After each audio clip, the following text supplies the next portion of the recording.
Reciban un saludo fraterno, queridos hermanos y hermanas, bienvenidos a Audioteca Católica. Les habla su hermana y amiga Estefania Balota, administradora de este canal. Y estoy aquí un día más para acompañarte a realizar la práctica de la Lección Divina. La vamos a hacer con el Evangelio de hoy. Te pido que tengas a la mano tu Biblia, un cuaderno, un lápiz y dispongas de por lo menos 30 minutos para dedicarle totalmente a la escucha de la voz de Dios que nos va a hablar al corazón a través de la palabra. Si es primera vez que me visitas aquí en el canal y deseas profundizar sobre esto de la Lección Divina, también te ofrezco el curso completo de Lección Divina totalmente gratuito que vas a conseguir aquí abajo en la casilla de descripciones. Vas a conseguir un enlace para entrar y poder realizar este curso.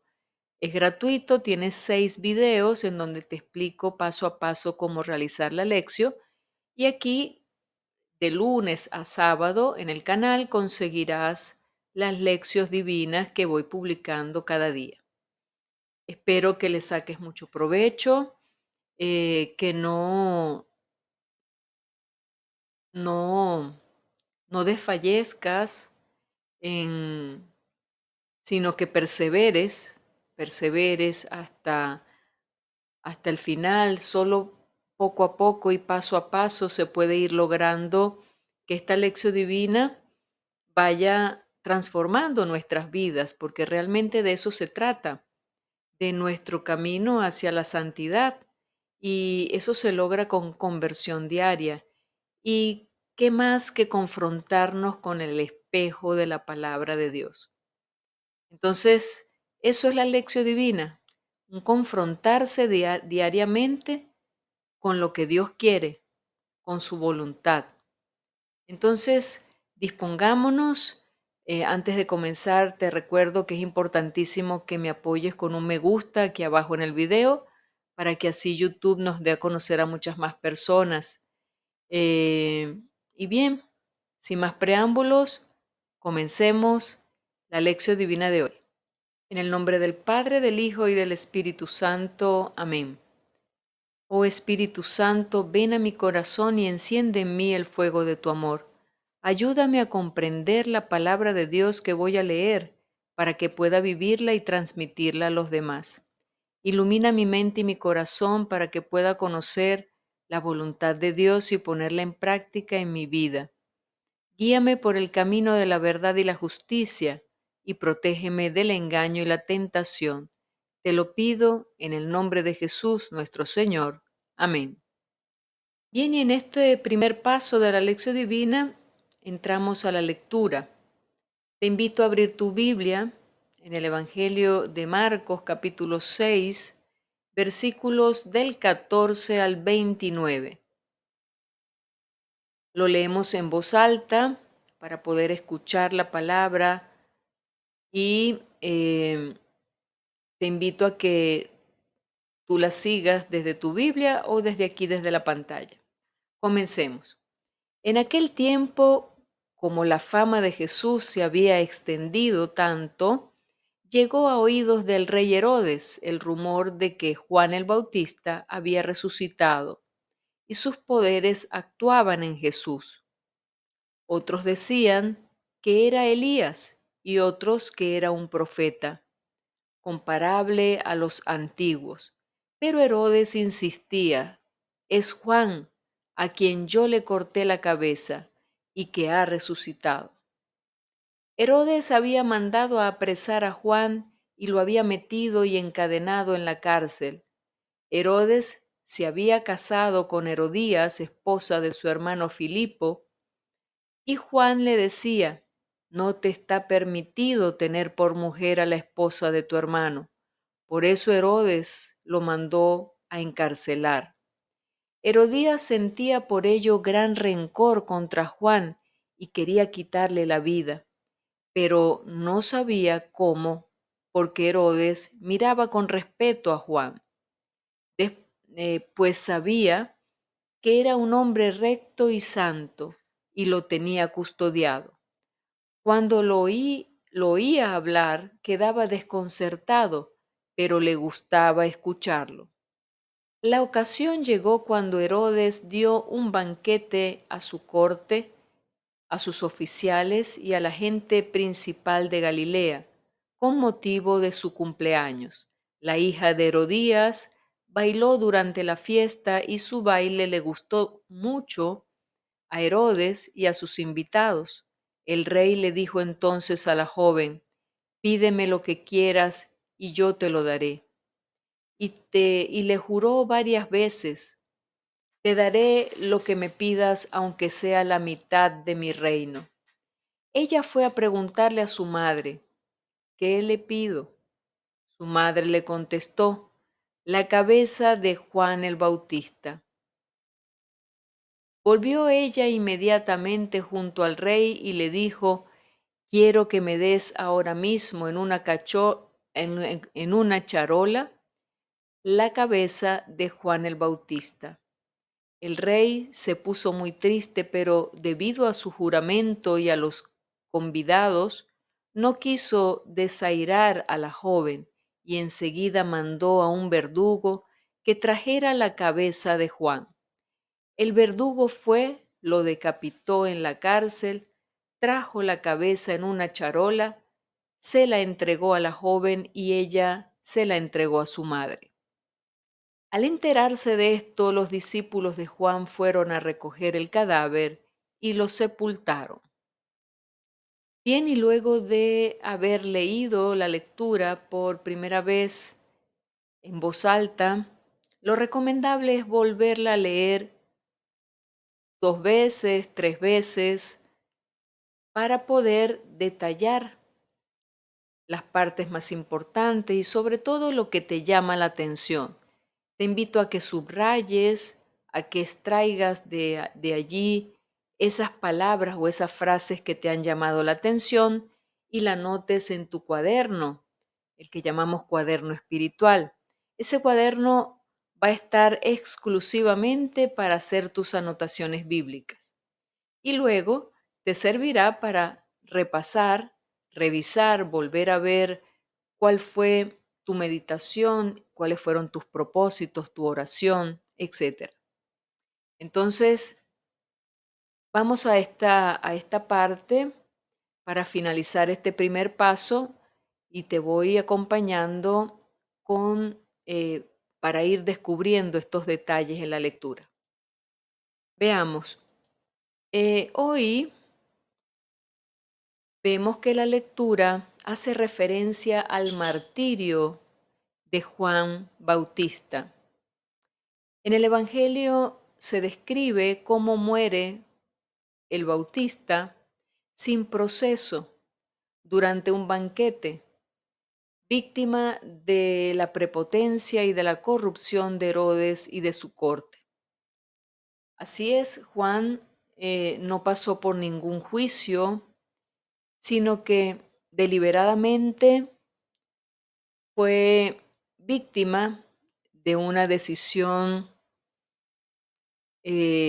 digamos, impulsiva de Herodes debido a una promesa que le hizo a la hija de su amante o de su esposa, ¿no?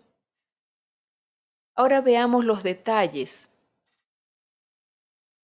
Veamos, lo he dividido en dos partes. La primera parte del versículo 14 al versículo 20 y luego del versículo 21 al 29. Esta primera parte del versículo 14 al 20, quiero subrayar la causa de la prisión y el asesinato de Juan. Y debemos subrayar en esto que Herodes era un empleado del Imperio Romano, quien mandaba en Palestina desde el año 63 antes de Cristo.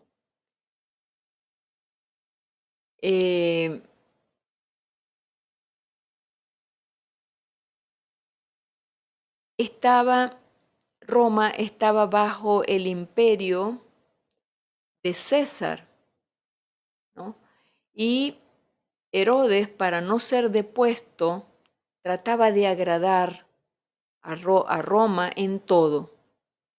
Por esto insistía sobre todas las cosas en una administración eficiente que diera lucro al imperio y a él mismo.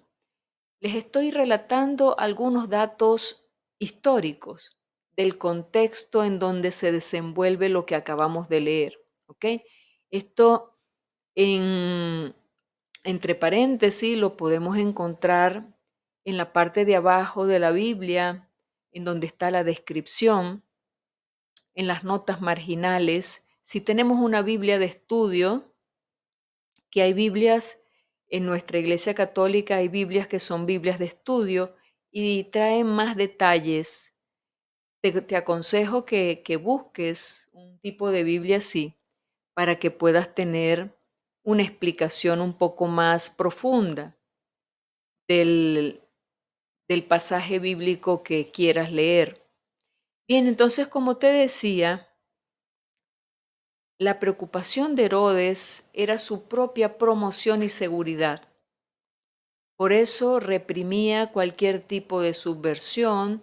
A él le gustaba ser llamado bienhechor del pueblo, pero en realidad, Herodes era un tirano. Flavio José, un escritor de aquella época, informa que el motivo de la prisión de Juan Bautista era el miedo que Herodes tenía a un levantamiento popular.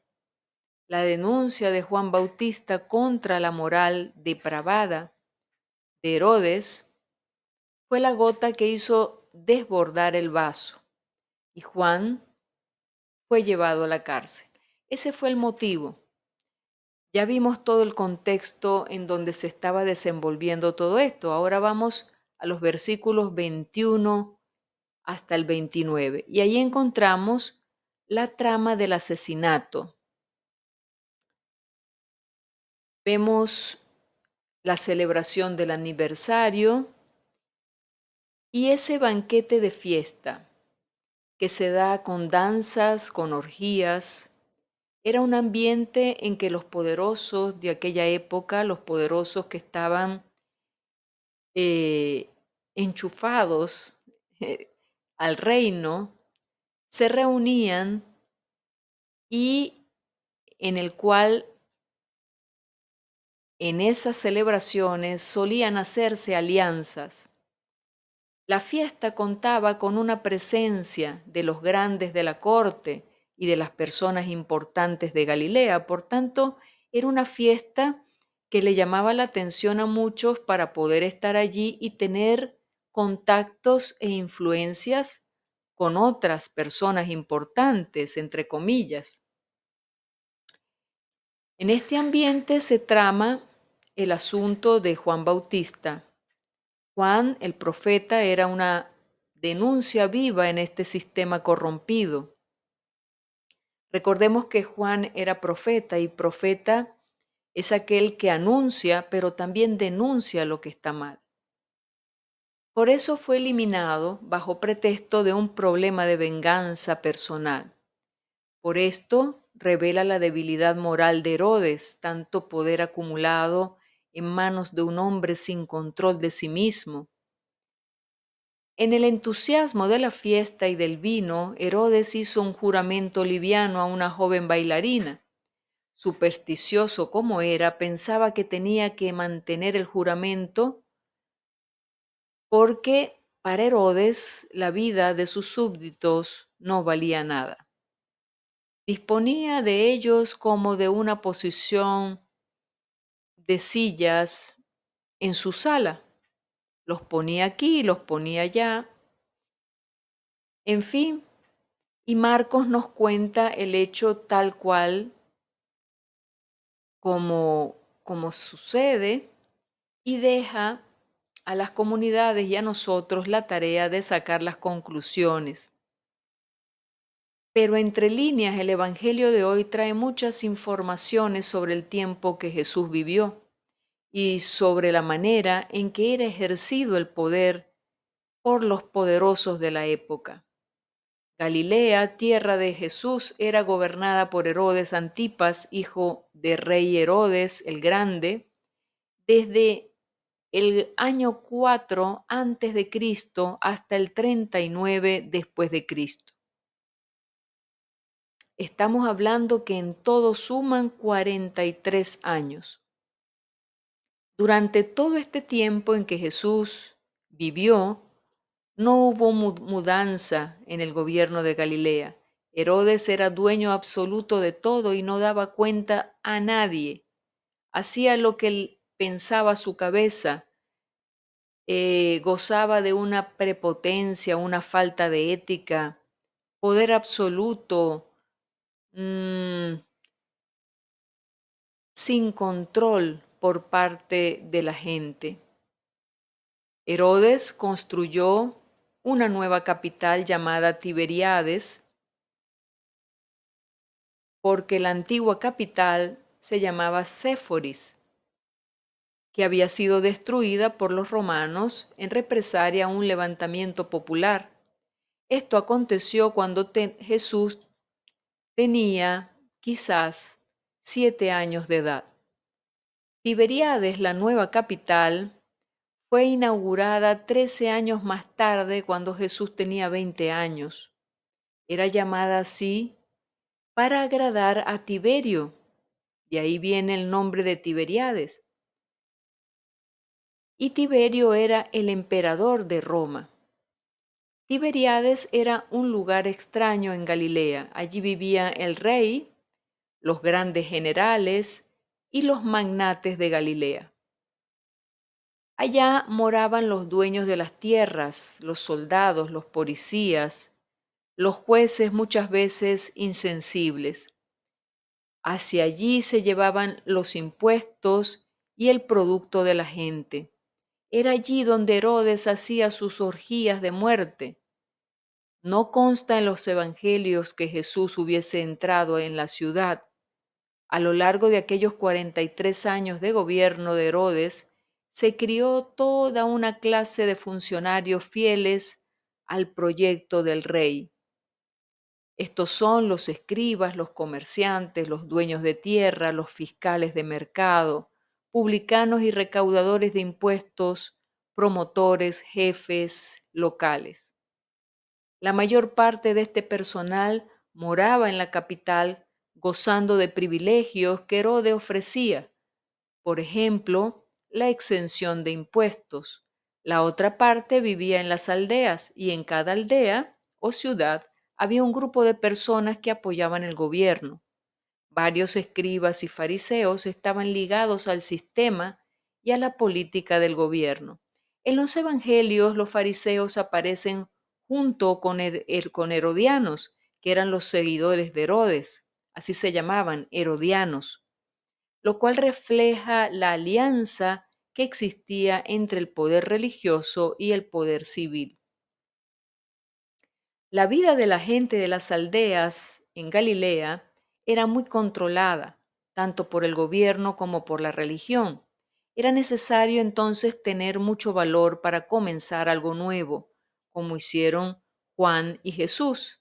Era lo mismo que atraer sobre sí la rabia de los privilegiados, tanto del poder religioso como del poder civil, tanto a nivel local como estatal.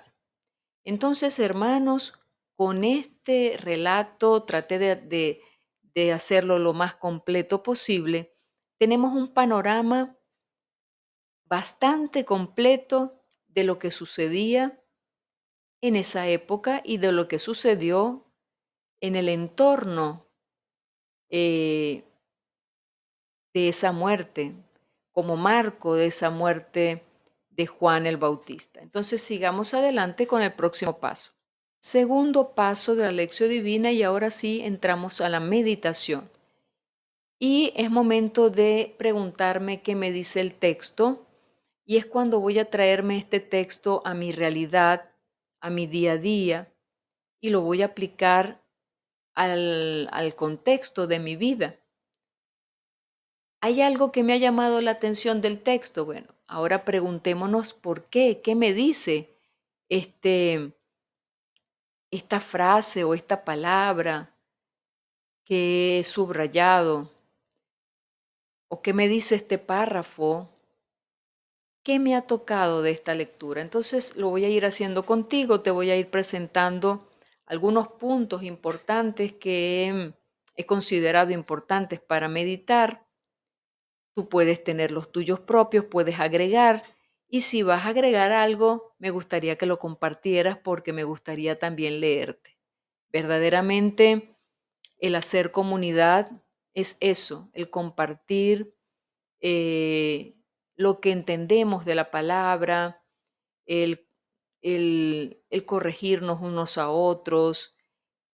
Vamos creciendo así poco a poco, todos unidos de la mano de Jesús. Entonces, voy a compartirte lo que tengo allí de anotación. Bien, y te voy entonces a compartir el primer punto. No te está permitido. Esta frase se la dijo Juan a, a Herodes, pero qué valentía la de Juan de reclamar la verdad al mismísimo rey, sabiendo lo que ello conllevaba, porque no se trataba de una persona comprensiva, ni una persona que estaba en sus cabales, sino una persona que estaba ya afectada por el exceso de poder. Era una persona sumamente engreída y por tanto esos reclamos de Juan podían en algún momento herir su hinchado orgullo. ¿Cómo fue que sucedió? Entonces por eso lo manda a apresar, porque ya estaba molestándole. Mas, sin embargo,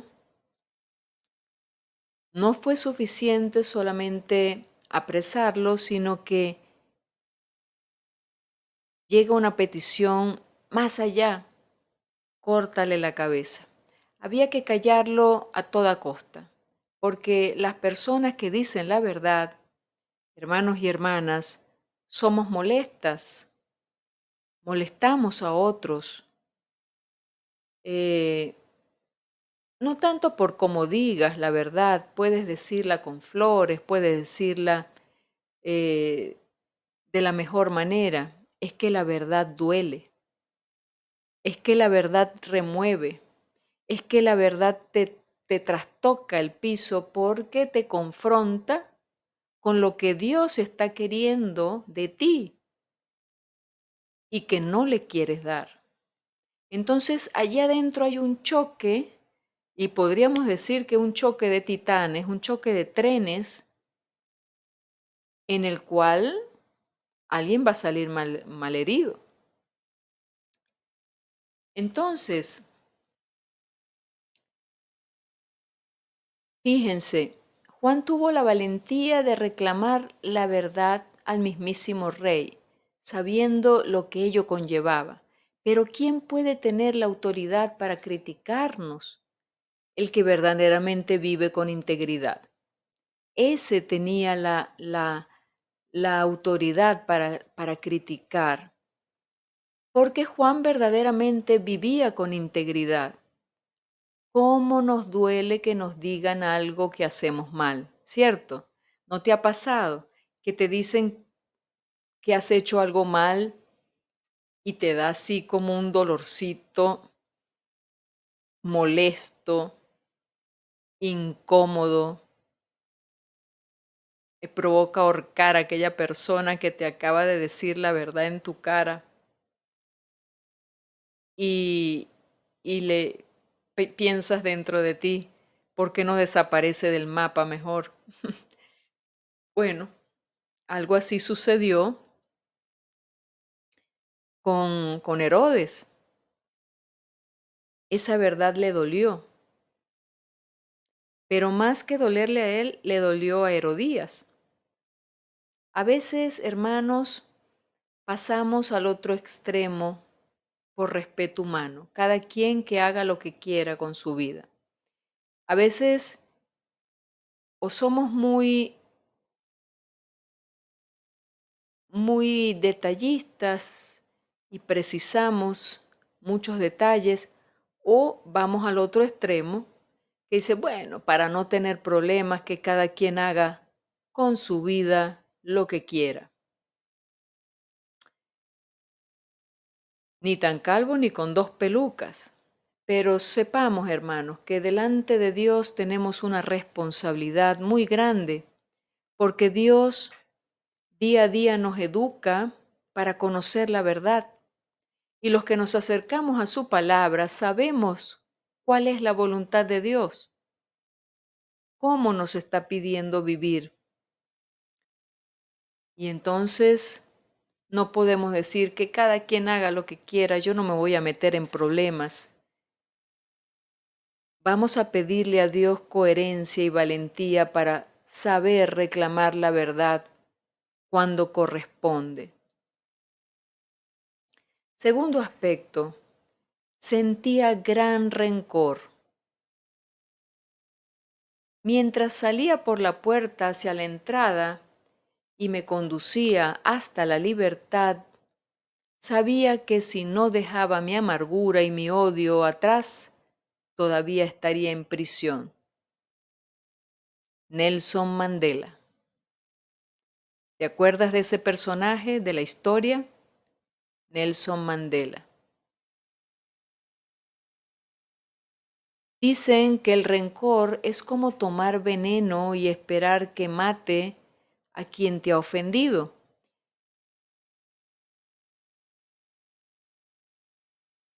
Herodías siente odio por la verdad que Juan le reclama. El odio no sanado produce tragedias. Tragedias. Preguntémonos tú y yo y analicémonos profundamente. ¿Tengo odio en mi corazón? ¿Siento que no logro perdonar por lo que alguien me dijo o me hizo incluso hace mucho tiempo? Pongamos la lupa. Tercer aspecto, se puso muy triste. La tristeza, hermanos y hermanas, es fruto amargo del pecado. A Herodes le gustaba escuchar a Juan, lo respetaba, lo admiraba, sin embargo lo mandó a matar. Qué incongruencia, ¿cierto? Si una persona me gusta escucharla, la respeto, la admiro y la mando a matar. O sea, no tiene que ver una cosa con la otra. La tristeza, hermanos, fíjense. ¿Qué es lo que manda a matar a Juan? ¿Qué había en el corazón de Herodes? La tristeza es una buena alarma para acudir a la fuente de la misericordia, la sanación del pecado. Preguntémonos, ¿hay tristeza profunda en mi corazón aunque por fuera esté sonriendo? ¿Hace cuánto no te confiesas? Buena pregunta. Que cada uno medite profundamente y responda sinceramente. Tercer paso de la lección divina, la oración. ¿Qué me hace decir? El texto. Ahora, ¿cómo le voy a responder al Señor con una oración? Te voy a compartir la oración que he compuesto, la voy a hacer comunitaria a efectos de hacer esta lección, pero te invito a que tú hagas tu propia oración privada, tu propia oración personal, y la escribas en tu cuaderno. Tu propia oración fruto de lo que tú has sentido en esta lección divina que le debes responder a Dios. Entonces, ora conmigo en este momento y después anotas la tuya en tu cuaderno y te invito a que también lo hagas en la casilla de comentarios. Oremos. Padre bueno, cuánto nos duele que alguien nos corrija. Ayúdanos a ser humildes, a ser coherentes, Ayúdanos también a corregir a nuestros hijos cuando vemos que están en un error. Quita de nuestra alma cualquier sentimiento de odio, de rencor y de tristeza. Llénanos de tu espíritu hoy, Señor. Te lo pedimos en el nombre de Cristo Jesús. Amén. Bien, y entramos al cuarto paso de la lección divina, que es la contemplación. Ahora nos preguntamos, ¿qué me hace sentir y ver el texto? Y es momento de entrar, de profundizar este texto, de verme allí en esa fiesta, junto a Juan. Soy una de las invitadas, de los invitados, y observo lo que allí está pasando. ¿Cómo me hace sentir eso que sucede allí? ¿Qué me hace ver lo que está sucediendo? Entonces permanezcamos un momento en silencio, dejando que la palabra de Dios que hemos meditado y orado resuene en nuestro corazón. Dejémonos envolver por ese amor de Dios y por su paz. Si deseas, puedes detener unos minutos el video mientras haces tu silencio, te tomas un momento para sentir y ver ese texto, esa escena, y luego continúas con el próximo paso. Y entramos al propósito, quinto paso de la lección divina, quinto y último paso, ¿verdad? Nos preguntamos ahora, ¿a qué me invita Jesús con este evangelio de hoy? Y para contestar estas preguntas, lógicamente tengo que revisar lo que he meditado, porque de allí salen los propósitos, el compromiso. Veamos, eh,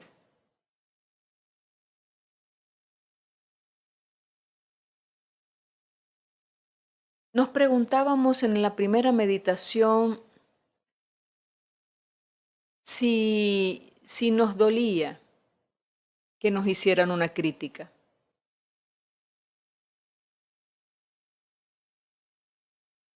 A veces nos toca el papel de decir la verdad, lo que vemos, pero sabemos que decir la verdad no a todos les va a caer bien, ¿cierto?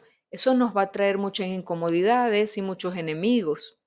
A veces esos enemigos provocan un ambiente un poco hostil, un poco incómodo, porque el que se siente tocado o aludido por aquello que he dicho, que he denunciado, comienza de repente a querer buscar apoyo en otras personas y eso se vuelve una situación muy incómoda. Pero el Señor nos pide valentía y la pregunta era justamente esa. ¿Nos duele que nos digan que estamos haciendo algo mal? Colocándonos del lado de la persona que se ha equivocado, nos duele que nos digan algo que estamos haciendo mal, pero también nos incomoda que tener ese rechazo de la gente cuando nos toca decir la verdad. Entonces, vamos a proponernos a pedirle al Señor la gracia para que nos dé coherencia y valentía para ambas cosas. También humildad para poder aceptar aquello que me digan y poder corregir, pero también coherencia y valentía para denunciar lo que está mal, sin importar lo que digan los demás. Eso sí es una tarea fuerte, pero con la gracia de Dios todo se puede llevar adelante. Hermanos, no estamos para caerle bien a todo el mundo. Por supuesto que debemos aprender a ser comunidad, pero hay que saber hacer correcciones, tener la valentía de decir lo que está mal y felicitar lo que está bien, ser coherentes con nuestra fe, con lo que creemos, no aplaudir todo lo malo que hagan. Entonces ese es un propósito, eso es un propósito de vida. Donde yo esté, voy a ser portador de la verdad del Señor, con mucha caridad, pero tengo que levantar mi voz. La otra parte que debemos analizar es que si yo guardo odio en mi corazón, si siento inclusive tristeza, porque la tristeza es síntoma de que algo no anda bien en mi corazón, inclusive de que está algo allí guardado, algún pecado que me causa esa tristeza. Por eso la última pregunta era, ¿hace cuánto no me confieso? El propósito aquí podríamos hacerlo enfocando dos aspectos. El primero, revisar mi corazón en cuanto si siento algún odio o resentimiento hacia otra persona. Y si es así, entonces hacer el propósito de sanar, de pedirle al Señor que me ayude a sanar, porque no logro perdonar a aquella persona. ¿Y quién lo puede hacer conmigo? Jesús, la gracia que Él me da, su Santo Espíritu. Y luego, en cuanto a la tristeza profunda de mi corazón, ir al confesionario y hacer una buena confesión. Sacar de allí todo aquello que me está causando tristeza, que me está opacando, que me está matando en mi interior, para poder nuevamente no vivir el fruto amargo del pecado, sino sentir la alegría de la liberación. Amén. Entonces, valoremos, hermanos, todas estas posibilidades, todos estos propósitos que nos llevan a caminar hacia ser mejores cristianos, a caminar y avanzar en nuestra conversión.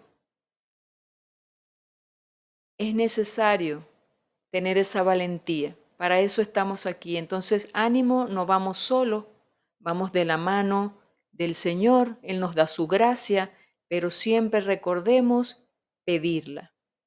Dame, Señor, tu gracia para yo poder llevar adelante estos propósitos.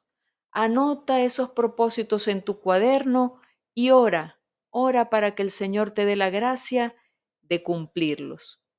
Amén. Adelante. Bien, y hemos llegado al final de esta lección divina por el día de hoy. Gracias por haberte quedado conmigo hasta este momento. Recuerda compartir el video en tus redes sociales, apoyarme con un me gusta para que así este trabajo de evangelización pueda llegar a muchas más personas. Suscríbete al canal y activa la campanita de notificaciones para que no te pierdas material que subo al canal frecuentemente. Sobre todo te recomiendo, además de las lecciones divinas diarias, la breve reseña que estoy subiendo de la vida de los santos. Ya tenemos una nueva catequesis del Papa, la estoy preparando para subirla a más tardar al final de este día y que la puedas tener ya disponible. El Papa Francisco nos ofrece cada semana una catequesis nueva y ya la vas a tener disponible aquí en el canal. Bien, no me alargo más. Te doy las gracias nuevamente. Te animo a seguir adelante. Hoy el propósito es ir al confesionario. Hoy es viernes del Sagrado Corazón de Jesús, viernes penitencial, viernes en el cual nos preparamos con ayuno, con oración, nos vamos preparando para vivir también la próxima Cuaresma, así que haz una buena confesión, un buen examen de conciencia y luego acude a la confesión. es un buen propósito para sacar de tu vida cualquier tristeza que esté opacando tu caminar hacia Dios. Vamos a encomendarnos a nuestra Madre diciendo, bajo tu amparo nos acogemos, Santa Madre de Dios, cuida de todos nosotros, divina pastora de las almas. Amén. Te digo hasta mañana, si así Dios lo permite. Dios les bendiga.